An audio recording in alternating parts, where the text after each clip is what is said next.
All right, y'all, I promised you a tour of our home library. So we're gonna start with this bookcase right here. This is floating bookshelves so that you can put the book covers facing outward. There's research that says that if the children can see the covers, they're more likely to read.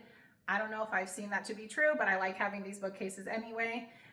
Right now, the middle shelf is mainly what we're using. I've got Spanish poetry books that I checked out of the library. Down on the bottom shelf, I've got some scrapbooks that we need to work on, some activity books, and on the top shelf, we've got workbooks. With this art table here, my girls can't really reach the top shelf, so this is mostly stuff that I take out whenever we're working on something together. So that's this bookshelf here. This is our English bookcase, so all of these books are in English.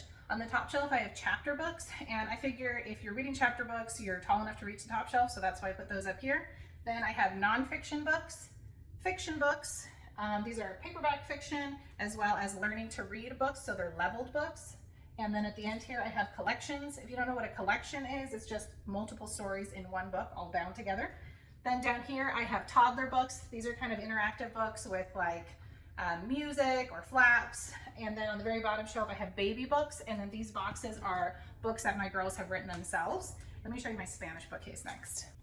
Okay, so this is our Spanish bookcase. Now the goal is that your Spanish books are just as good as your English books, but they are harder to come by and sometimes they're more expensive, so we don't have as many Spanish books as we do English books. But my bookcase follows the same format here. So I've got chapter books on the top, these are for me, and then nonfiction, and then fiction, and our collections here, and then learning to read books, and some of these are missing because I'm working on a learning to read video next, so I have those out of here. And then our magazines that I showcased recently, and then down here we actually have toddler books and baby books combined.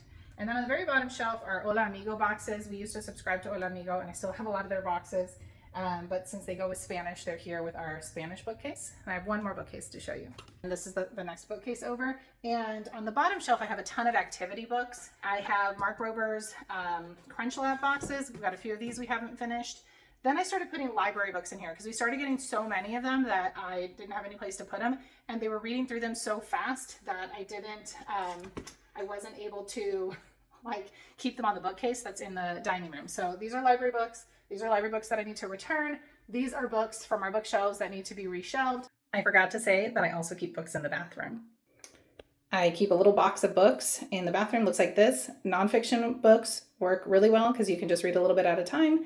And the activity books are also helpful. Those are our bookcases. If you have any questions, let me know in the comments. If you want to see any of them up close, or if you're curious about any of the titles, please let me know. I'm happy to share.